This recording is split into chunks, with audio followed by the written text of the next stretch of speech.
well, I was going to say good evening. Not quite good evening yet, but we're cooking tonight a pie, and it's going to take a little bit of you know, getting going, as it were.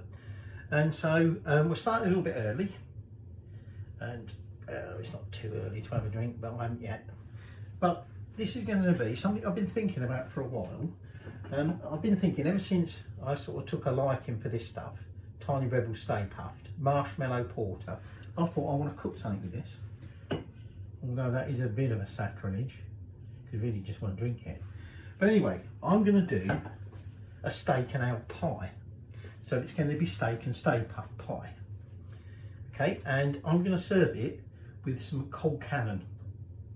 And although it's not quite St Patrick's Day yet, I thought, well, okay, this would be sort of like a pre-St Patrick's Day meal. And then I thought, well, actually, thinking about it, we just had St David's Day, and this, of course, is Welsh. So tonight's meal will be a combination of St David's and St Patrick's Day. Steak and stay puffed, served with cold cannon. So for this, we're going to use some steak. Now, traditionally, you take, like, you know, braising steak or something like that, and you cook it for a good few hours.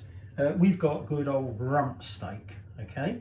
Partly because it's a bit, well, it's obviously better quality, and obviously we want to cook it a bit quicker. So I've got some rump steak there. We're also going to need to go in it an onion and a largish carrot. Okay, we're going to put, we need a bit of oil, a bit of veg oil or sunflower oil or whatever.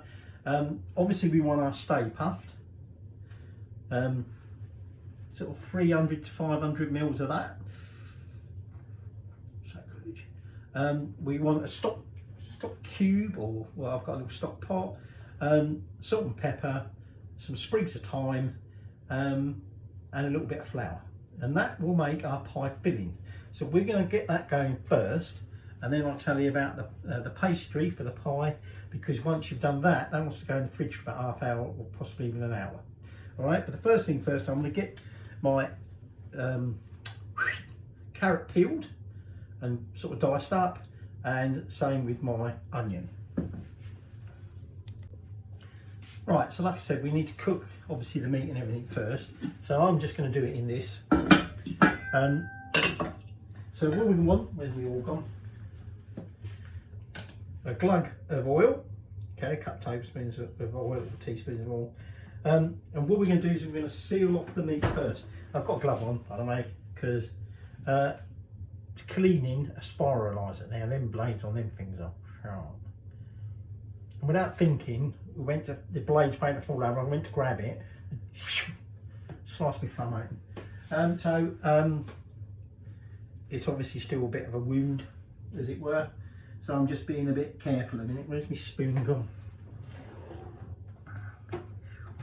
Can't find my spoon, there it is. So what I'm going to do is I'm just going to put the heat up on that, okay, and then we're just going to basically take that steak, which I've chopped up into quite small chunks, because we're making mini pies, okay. So obviously you don't want to be too big, otherwise you won't get much meat. Well, you'll just get one big chunk of meat in it, won't you? So I've diced up my carrot, diced up my onion, used about half of that large onion and half of that large carrot. Okay, because like I say, they're only small pies. I've diced up that steak. So all I'm going to do is that's going to go in there, and I'm just going to give it a little bit of a sealing, if you like, or searing. Try to remove all these stringy and horrible bits of the meat. Okay, like I say, if you're using a cheap cut of meat, definitely want to get all the grotty bits out, but you'd need to end up cooking it for longer. So I'm just going to let that cook off for about 5 minutes, okay, and then we'll start adding the rest of it. Now, you're going to want some potatoes for the cold cannon, but we can worry about them later. We're going to do the cold cannon with kale, but you can use cabbage or whatever you like. All right, so I've got some kale ready to go. We're also going to want to make obviously a pastry, so I've got 2 lots of flours. I've got plain flour, I've got 250 grams plain flour, 250 grams self-raising. I've got 125 grams of lard, 125 grams of butter.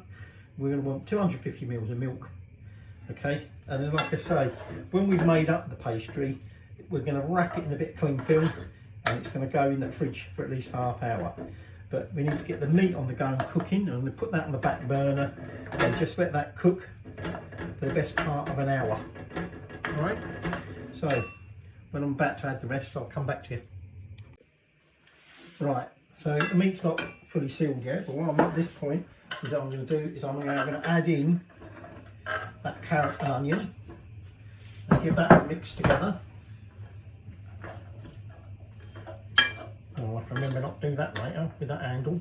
Remember, this is my aluminium pan, it goes off and off. So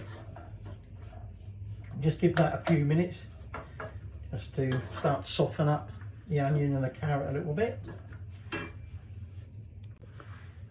So they've been cooking for a little while, and while that's been going on, I've been starting to peel the potatoes. So what I'm going to do is I'm going to take a few sprigs of thyme and just chuck that in there. I'm also going to put in 3 tablespoons of plain flour, okay, and I'm just now going to get that all a good old mix around, okay. So all that's left to go in here now will be our beer and the stock cube. Now you could just crumble up an ox oval too. Now I've cut back on the amount of stock, and actually also you might want to put some red wine in it, but I want this primarily to taste of this stuff, so I don't see the point of putting that in it and then putting other things, you know, like mustard for instance, that then going to mask that taste. I have a mate, I must admit, he don't like porter, and he had a mixed can thing come through. He don't like canned beer, and he hated that beer. I think he partly hated it because it was porter and he knew it was canned beer, so he was going to hate it anyway. But he said he hated the taste, so his wife said, I know what to do, I'll put it in our next casserole, and he said it was horrible in it. But I think he's just biased, he don't like it. Right, so now I'm going to take my little stock pot, okay, and I'm going to put that in there. Now you could, if you wish, make this up in a bit of liquid, okay, but since I'm going to be chucking the beer in a second, okay, it will dissolve up in that. So I'm going to put 1 can in there. Now I don't normally keep this stuff refrigerated, okay, but it was kept outside as such where it was quite cold, but you might want to let it warm up before you put it in there, because obviously we would now want to heat it up. Now I've got another can there, but I don't think I'm going to need that one. Oh dear, I've opened it now. I wonder what I should do with it. Alright, so we're now just going to just get that all mixed in together, get that stock pot broken down, and then I'm just going to add a little bit of salt and pepper, and we're now going to just put that on the back burner, okay, just to cook away for about the next hour-ish. I mean, this is rump steak, so it's better steak than obviously braising steak. Hopefully it bloody is. And it's also in, you know, quite small chunks, so it possibly won't need quite as long to cook as you would do with braising steak. So I'm going to get that transferred over to the back. Right, so that's gone on the back burner and it's simmering away nicely there. Starting to thicken already, but I've got some other, well, I couldn't leave an open can, could I? It might go off. Oh, lovely stuff. So what I'm going to do is I'm going to add a little bit of salt. We're going to make the pastry now. A little bit of pepper. Could, if you want, use white pepper. Okay. And then I'm going to put in that me 250 grams of self-raising. Put that away for a minute. And me 250 grams of plain.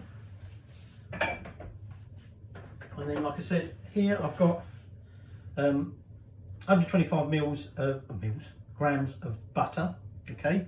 And what I'm going to do is I'm just going to rub this in and get it mixed in. So I sort of chopped it up in a few pieces, but I'm going to get this mixed in to the flour.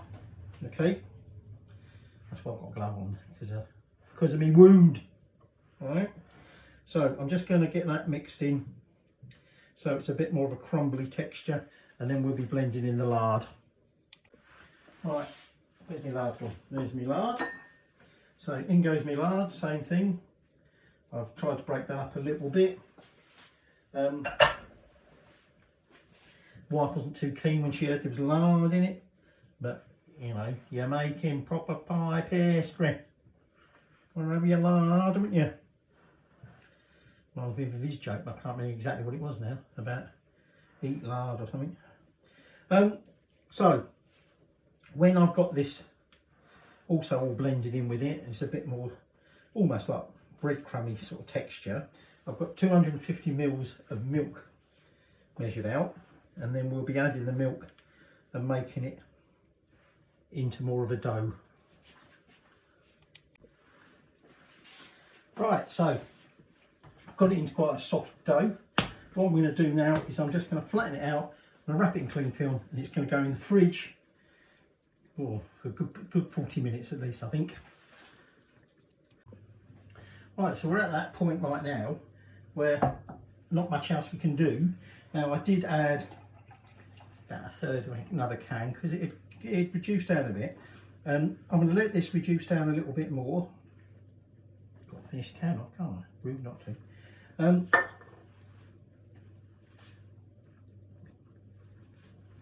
I'm going to let it reduce down a little bit more, but obviously we want some gravy, as it were, and so what I'll do in a bit is I'll put the lid on it.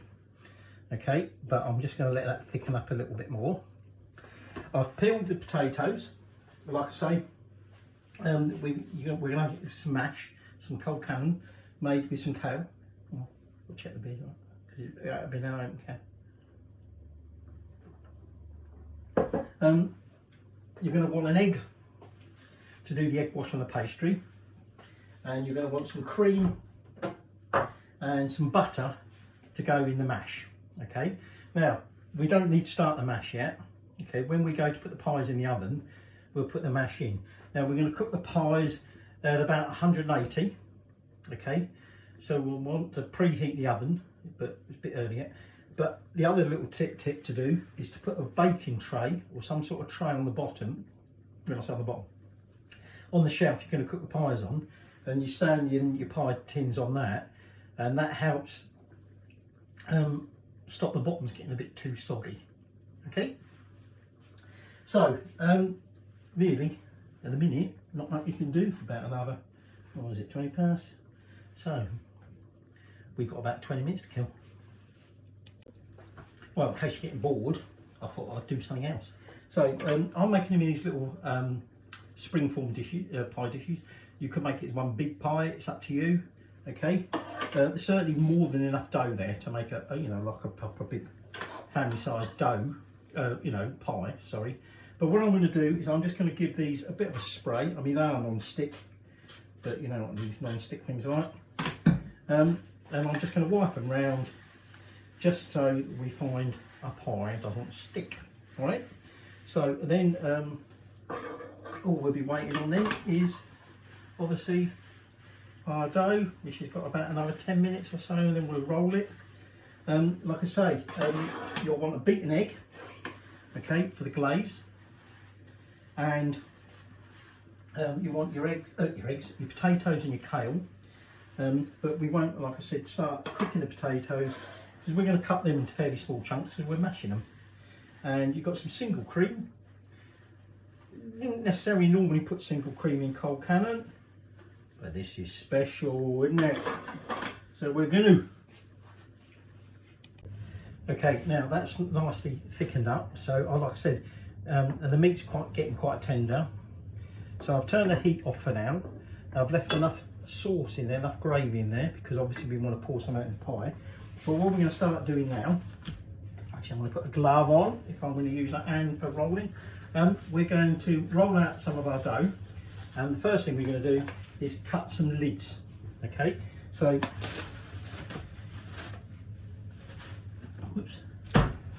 what I'm going to do is I'm just going to pull some of that off, okay, and we're just going to roll it, want it about 1/2 centimetre thick. You can see the black bits in it, that's the pepper. Actually, I might put a bit of flour down, I think. That's why you might choose to use white pepper. So all I'm going to do is I'm going to roll out some of this, and then when it's about 1/2 mil thick, 5 mil thick, sorry, 1/2 centimetre thick, I'm then going to just cut my circles, okay, and then put the tops to one side. Okay, so I've cut my tops, and now I've rolled it out, okay, and what we're going to do now is basically line our tins, okay. So I'm trying not to obviously split it, and we can sort of repair any damage with scraps of pastry if we need to. Okay, that's getting a bit bulgy there. So all I'm going to do is I'm going to go round and put it in there. I'm going to leave a little bit of overhang, okay, because we will trim that later. Okay, make sure my pies are sealed, as it were. Okay, so I'm just going to line all my pie dishes. Well, I've got 4. Right, so the dishes are lined, got my tops fixed. I was going to try and cut some little shamrocks, but that was again a little bit difficult. Tidying by. Right, so all I'm going to do is I'm going to spoon some of this into each dish. Okay.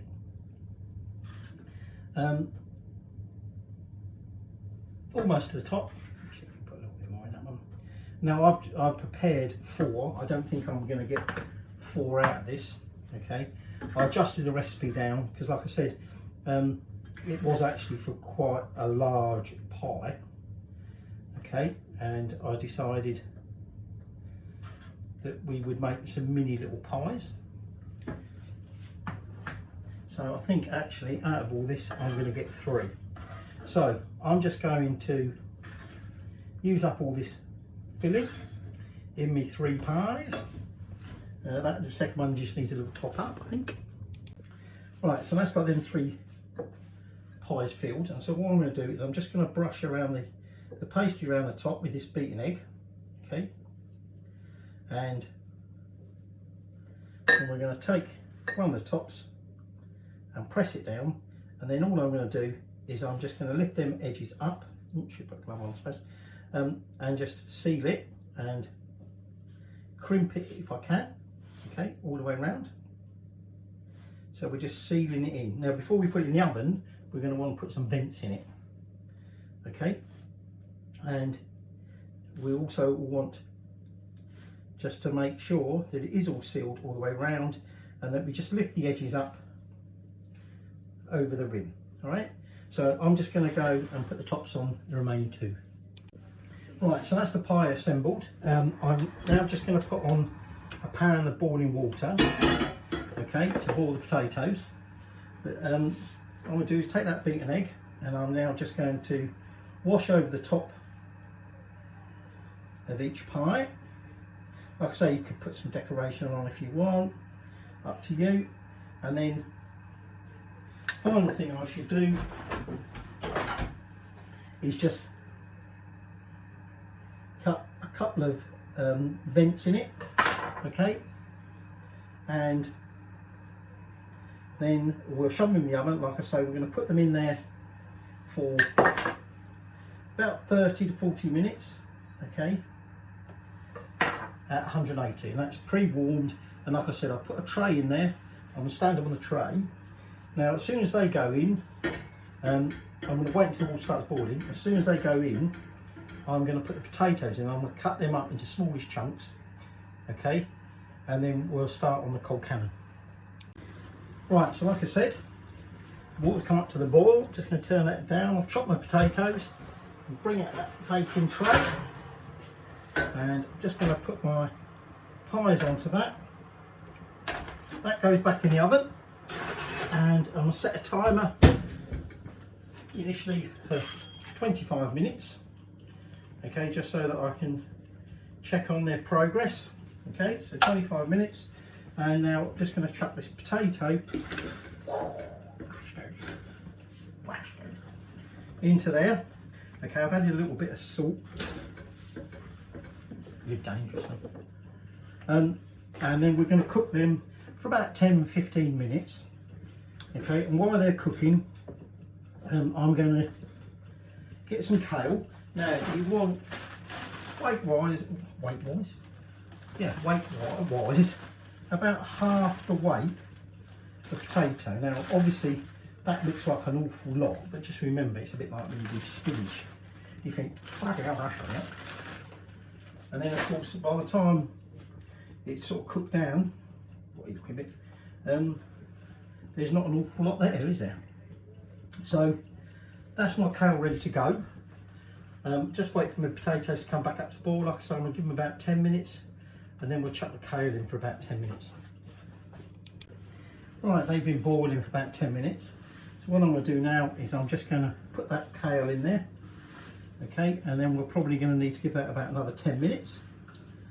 Okay, the pie's only been in there 10 minutes. Okay, so I'm just going to let that kale cook and then we'll be ready quite soon to start the mash. Okay, so I've drained that off and put it back in that pan, and now what I'm going to do, I haven't got a masher, but I've got a fairly stiff whisk. Okay, and I'm just going to start breaking up the potato. Now obviously it's quite dry, so at this point we're just going to add in some butter. I've got about 25 grams of butter. Okay, get it all over the cooker. And then the other thing, like I said to you before, our little luxury item, is we're going to put a couple of tablespoons of cream in it. There you go, plenty of cream. There's, wait, flick it everywhere. So I'm just now going to mash all this together. Okay, try and break down the stuff as much as possible. Get a nice smooth mash. There's a bit of stalk in there, I might take that out, that's a bit stiff. And well, I'll come back to you when we're almost ready to start serving up. Okay, so now if you wanted to, you could make nice little, you know, rings or whatever of your cold cannon. Okay, I haven't really got any rings deep enough, so I'm just going to put some cold cannon on the plate, just dob it on there. Okay, I want to add a little bit onto that plate for tasting. Okay, and then we can turn our oven off. We get our pies. So,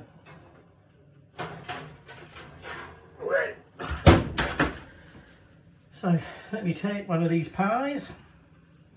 Okay, this is going to be easier said than done. I'm now just going to open the clip, remove, if it will let me, get out of it. It's being a bit of a bugger. Yeah, it's definitely being a bit of a bugger at the minute. Right, let me get these pies out and I'll show you the tasting. There you go. So, bit of cold cannon, let's just see what that's like.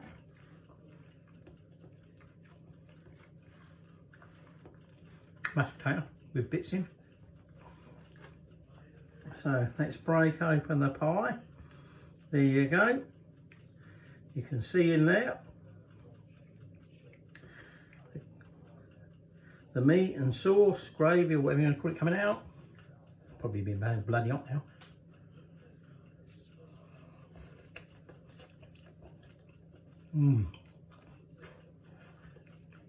Hot, but I didn't get any meat in that bit. Definitely taste the marshmallow flavour from the Stay Puft. So there we have our steak and Stay Puft pie for St David's Day, and cold cannon mash to go with it for St Patrick's Day. Yakety dar and whatever you tamed Ireland.